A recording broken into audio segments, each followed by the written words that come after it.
How are you doing? It is Craig Whispering Storyteller here. I hope you are well.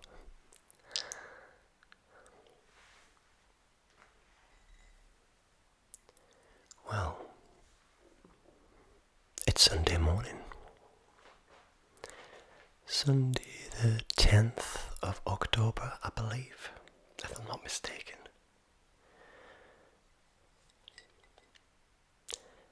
And it's nice and early. And it's nice to catch up with you.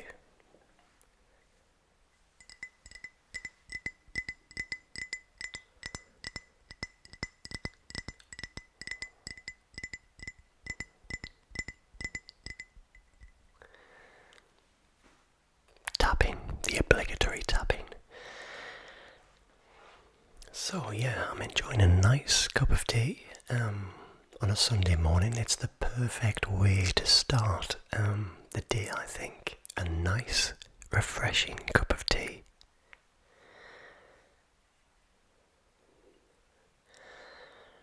And somebody asked me in a recent video, I can't remember which one it was, but asked me if I still had my Monopoly cup that I used to have. Well, I still have, obviously. Yeah, but it's still here. I think this must be about 10-year-old, I think, now.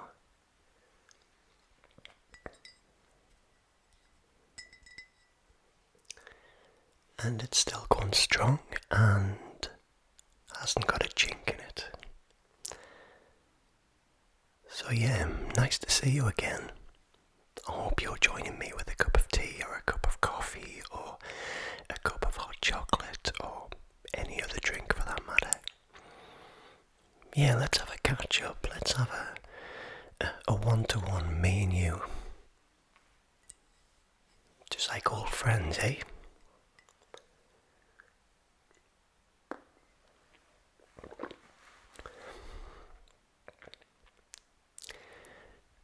So how's your week been?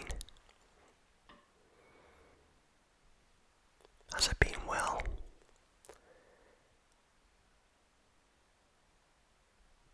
I hope it has. So what have you been doing? Who have you seen? Where have you been?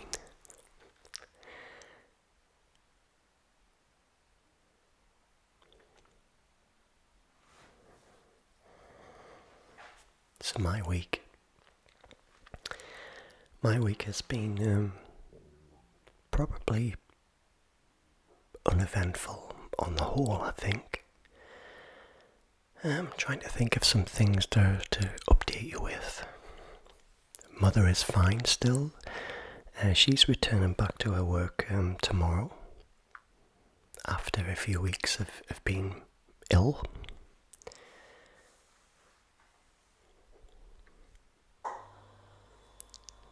Oh yeah, that application that I had in, for the BFI, the British Film Institute. I didn't get it, unfortunately.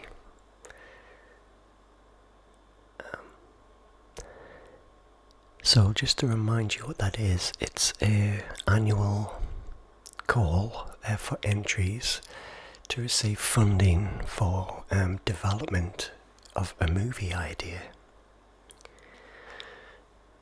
So I submitted my idea with a synopsis and my career in the film industry, if you like, so far, which is quite a small career, but there again, I do have a track record of gaining funding for film projects. But unfortunately I was unsuccessful, and they had sent me an email back in August. Mid-August I think it was, but I hadn't picked it up because it had gone into my spam folder.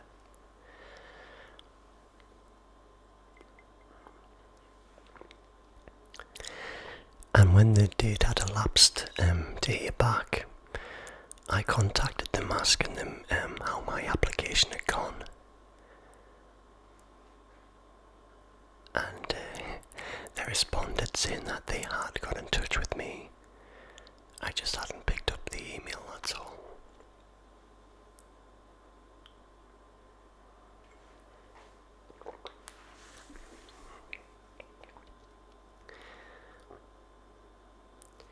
But they gave me some really nice feedback. They'd read the idea that I had. They'd read the pitch. They'd read my track record. But there was a few things that I hadn't covered which were vital to the application. There was parts of the story or the plot summary or the outline that was a little vague for them. I should have kind of covered some things off and I didn't. But they did say the idea was fascinating and definitely had some interest, but it wasn't developed enough, I guess. Which is not a problem. I can take rejections. It's not a problem, it's part of life, yeah. But what I would like to know is, can I reapply next year with the same application? Hopefully I can.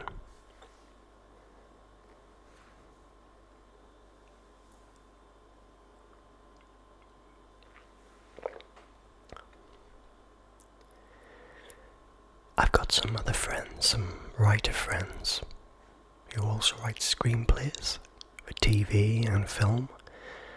I think one of them has possibly been successful, but just waiting for that confirmation. But getting on the radar of the British Film Institute is a major deal. It really kind of catapults you into gaining funding and connections with the people within the industry. My track record, I might have already mentioned this in previous videos. Okay, I'll talk a little bit about my filming, if that's alright with you, while we're on that topic. So, I think it was 2002 when I first started to think about writing as a career, if you like.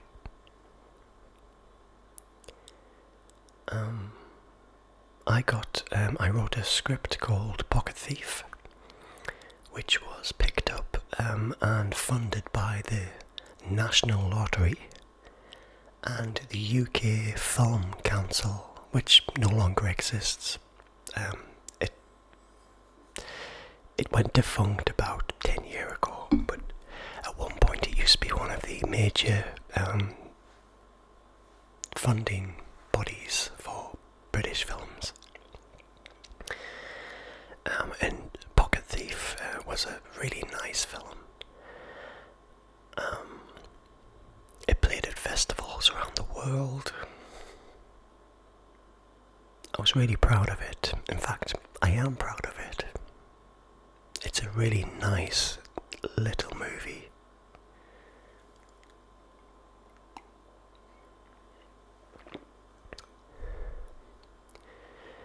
Then I followed it up with another short film that I wrote called Expect a Miracle. A story of a lonely widow who connected with her previous partner by writing a poem on a bus stop wall. Every day she'd arrive at the bus stop and there'd be another line of the poem. Then she'd write a line, then he'd write the next line. And then they finally had the meet. And it was indeed somebody that she used to know many years ago, and they reconnected their love.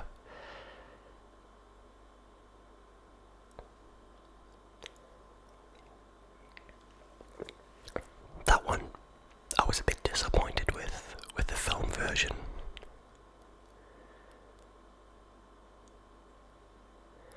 And then in 2009, 2010, I got a chance to write and direct.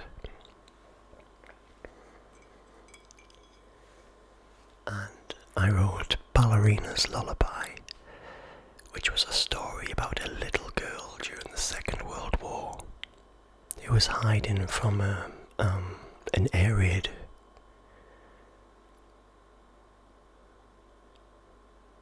And I was actually at the helm of that project. But it didn't quite turn out the way that I wanted it to. For a few various reasons. It was a little bit disappointing in the end. I had lots of visions of vivid colours, muted colour palette apart from the girl's dress, which was going to be a vibrant yellow. I wanted yellow to be a prominent theme. I wanted silhouettes, because again it was taking place in an imagination of a little girl. So I wanted to distort reality and have a dreamlike feel about the film itself. Lots of fog and silhouettes and pops of colour. It didn't quite work out the way that I wanted it to.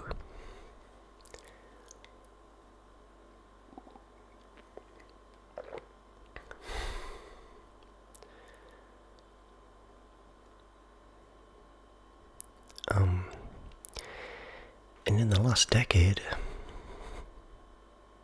I started writing feature material with the idea of being purely a writer and selling a script. And I've wrote about 3 feature film scripts, which I'm trying to get sold or get interest to make them. And I've had little success. I've managed to build a producer and director team with one project, but then unfortunately one of the team passed away. I do apologise if I've already told you this story, but that's what led me to trying to get funding in the British Film Institute, and yeah, I didn't get it on this occasion.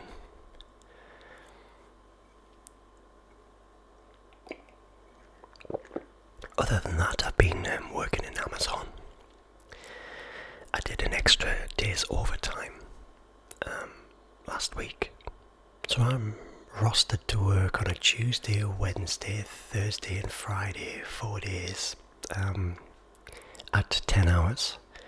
But I decided to go in last Monday because I'm actually on holiday this week. It's the first time I've had any real time off since May this year. And obviously there's been a lot of change on the job front. So it's nice to kind of have the time off to relax and do some nice things. I think I mentioned in the last video, but I've got a few days out lined up this week. Again, not going anywhere massively far. So I'm staying relatively local. But yeah, so I'll be going up to Almouth, and I did say actually that I'm going to take some pictures and some videos.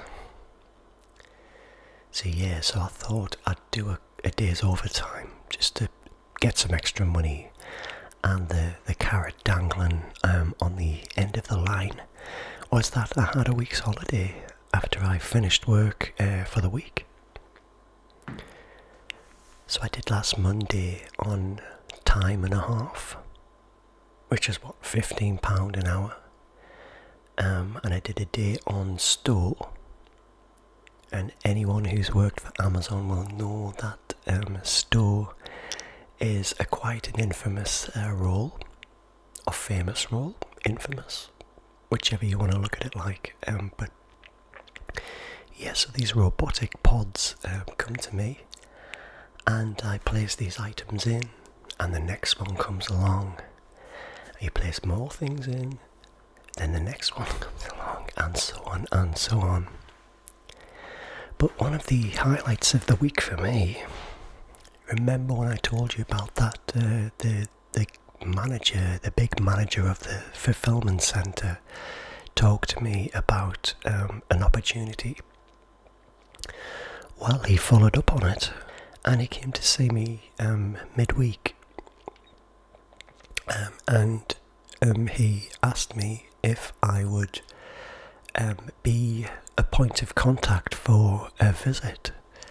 So this Member of Parliament lady, she's an MP, visited the site on Friday, yeah. And I was going to be one of the people that she would stop and talk to.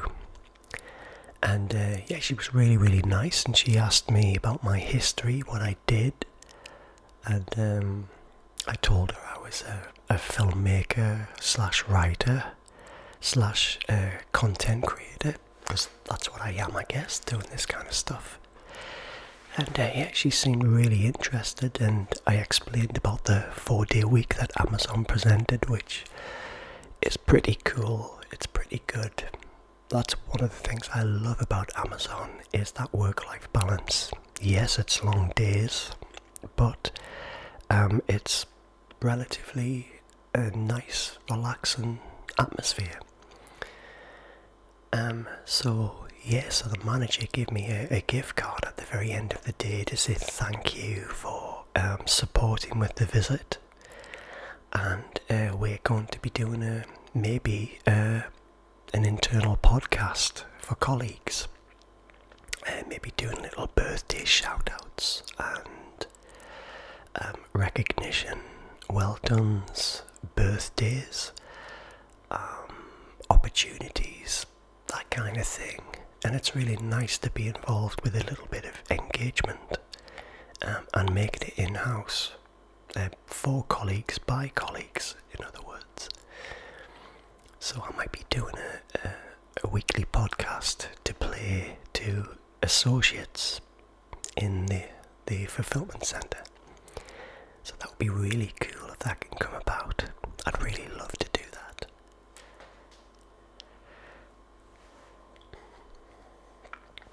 Trying to think of some other things that's going on in the world at the moment. Yeah, so the third jab is starting to be more prominent in the UK. So we've got people now, a few people, my mother included, who's had their third booster. And what was really interesting was that she said she had AstraZeneca for her first 2 jabs, as did I. But for her third booster, she's had Pfizer. And I didn't think they could mix it. I thought you'd have another dose of AstraZeneca, but she hasn't. So the third jab is rolling on now. It's rolling out across the country. I think these buses are driving around in city centres, parking up and offering to administer the third jab, or the booster as we call it. And I still have a few friends who are opposed to the vaccine. I've had both my jabs, but yeah, there's a few people I know who refuse to have it for reasons of their own. Have you had your booster? Have you had your double jabs? Yeah. So, I guess at some point I'll be invited to have my third jab. I think there's got to be a certain time period before they can administer this third jab. So I think I have mine in May time, which is what now? It's May, June, July, August, September. 5 months. Yeah. What about in your neck of the woods, or your place in the world? And I've noticed the travel restrictions are being lifted. So the US and the UK are now connected once again. I'm not sure there's many places left on the red list. I think it's pretty much gone back to normal. And last night I went for a meal for a friend's 50th birthday. We went to an Italian restaurant in South Shields, and the place was absolutely jam-packed. You'd never think there'd been any COVID restrictions. There was no masks. There was a sanitised station when you walked in, and you had to sanitise your hands. But normality does seem to be returning. And it was kind of nice to be in that environment again. Conversations going on, families and friends together, because food really does bring us together, doesn't it? We love to eat in company. There's something very social about that. And we had a really nice meal. I had a braised lamb with mashed potatoes and seasonal vegetables. Not very Italian, I know, but it just caught my eye on the specials board, and I went for it.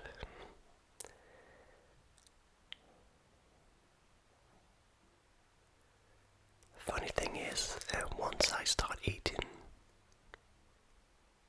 a big meal like that, I can't return to drinking for some reason.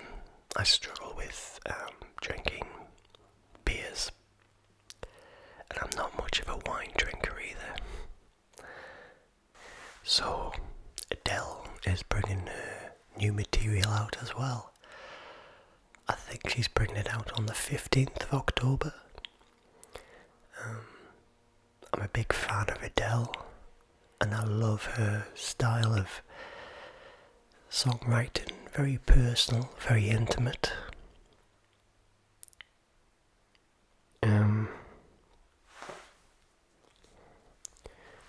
Very personal and very intimate. And I love how she releases material every 7 years, I think it is. And we got a little teaser, a little few opening parts of a new track. And it sounds classic Adele. Very, very soulful, very deep and meaningful. Yeah, I'm a huge fan of Adele.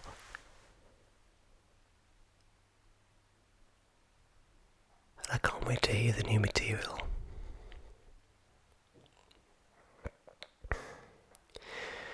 So, I'm now on holiday. I don't have to go to work this week at all. It feels really good. So I plan to do some YouTube videos for you guys. I've got no idea how they'll turn out, but I'll give it a go.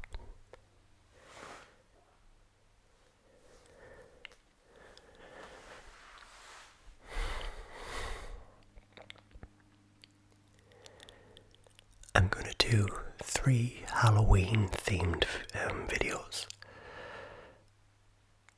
Hopefully try and get through 2 of them this week if I can. Bearing in mind I'd probably have to take a whole day aside to create. These kind of videos are fantastic and very easy to make. I just stand here and waffle away, talk about anything and everything. But these role plays require a little bit more planning. And some kind of script or structure, if you like. So I'm going to do the video role play, because that's the reason I'm downstairs, is because the room that I normally do my showing is currently being changed around as a video store. So I rocked up down in the kitchen here. I'm also going to do an Urban Myths Halloween stories, where I tell you different urban myths, probably some that you'll already know.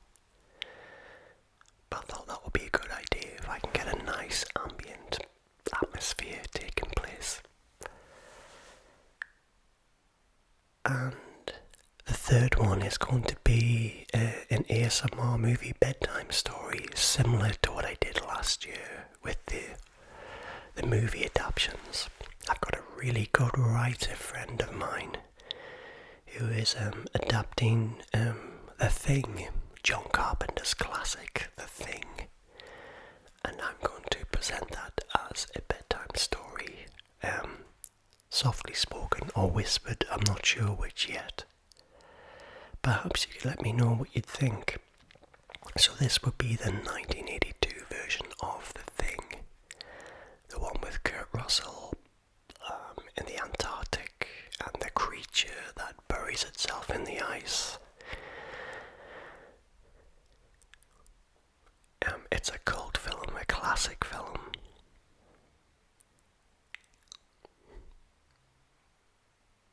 It's got lots of fans, and my friend Glenn Upsall, who helped me with last year's film, bedtime stories, is a massive fan. He's met Carpenter himself. He's got lots of signed material. Yeah, he's a huge fan, and I think, for me to offer him to write The Thing is something very close to his heart. And he's actually wrote a sequel, or he's writing a sequel. He's got an idea for a sequel, because of course The Thing never did get a sequel. It was a box office flop when it was first released, because it was released the same summer as E.T. So the big friendly alien cleaned up at the box office, and The Thing was kind of left as a box office failure, if you like. But over the years, time has been very kind to the John Carpenter film, and it's gained a phenomenal cult following, and continues to be a firm favourite of fans, including myself. It's a very scary film, but its performances and its special effects are absolutely second to none. Probably the best practical effects that you'd ever see. There's not one scrap of CGI in that film. And I think it was Rob Bottin, who, a special effects guy, who did all of that stuff. Correct me if I'm wrong.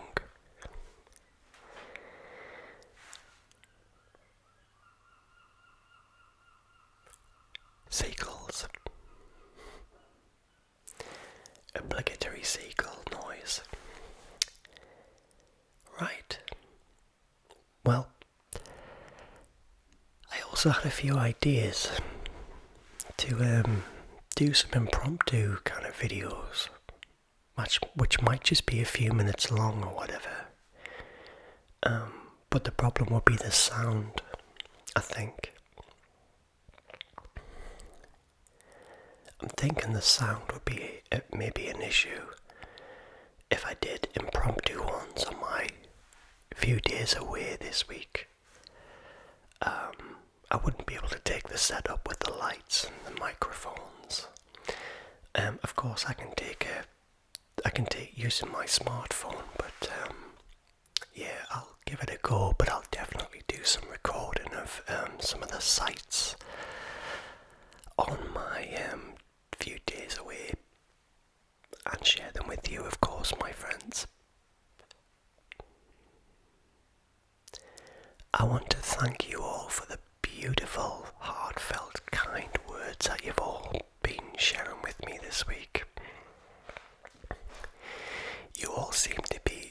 really responding well to these kind of videos where I just talk in front of a camera. It really means a lot to me that you are responding to this kind of thing, and I'm more than happy to do this kind of thing, if that's what you like.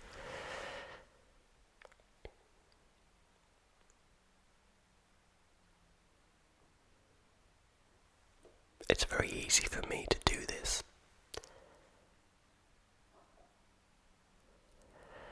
But it's, YouTube is a very huge market now. It's very saturated with ASMR.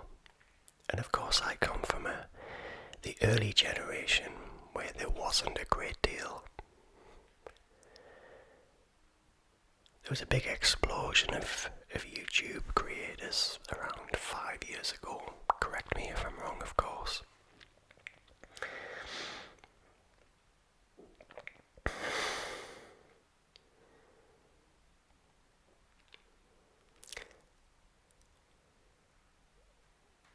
So this channel seemed to be very slow growing, but it's still in the right direction. It's still gaining subscribers, which is great because it means I'm connecting to you guys. If you do like my style of ASMR, I'd be very, very grateful if you could subscribe to me. Of course, I'm looking at all ways to reach out further, be it a Patreon page,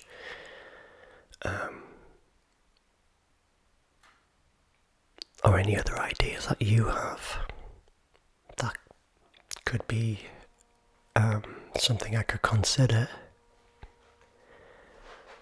And if the rambles are working, I'm happy to do rambles. Why don't you let me know?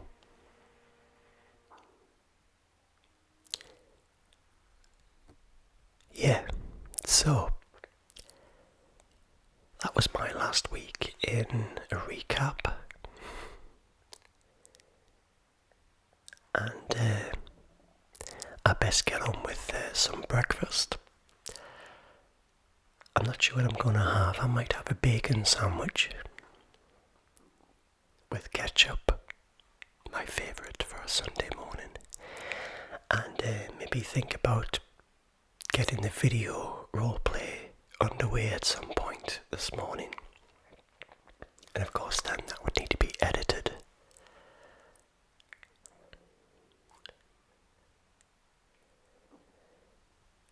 Before I go, I just wonder if there's any ASMR shout outs I'd like to do. Who have I been watching?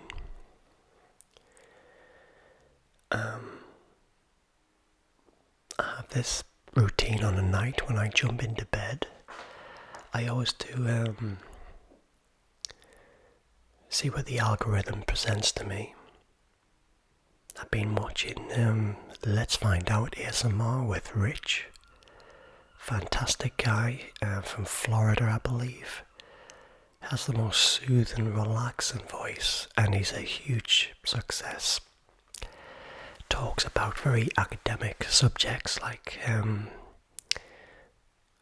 astronomy and science and mathematics. It would be cool to have that kind of channel, but it's definitely Rich's style, unique to him. Who else have I been watching? Southern Sounds ASMR with Mary. She goes around shops and tidies up aisles, and she's doing quite a lot of Halloween content at the moment. I do like to watch her channel.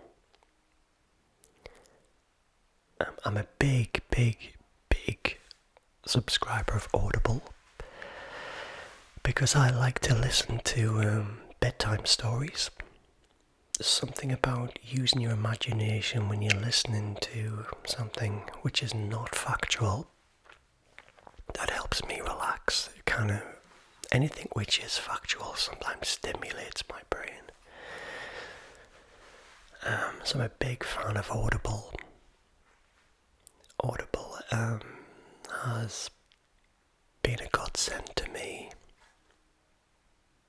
I've got far too many titles that I haven't listened to yet because I keep going back and listening to the same ones.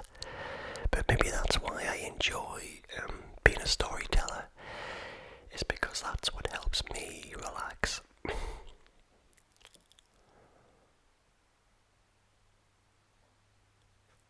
Anyway, my friends, I think I've rambled enough. I'm probably repeating myself half the time, but it's an absolute pleasure to spend some time with you. I really enjoy your company, and I love to connect with you. And I hope you have a fantastic week, and I will see you very soon once again for the Storytellers Ramble.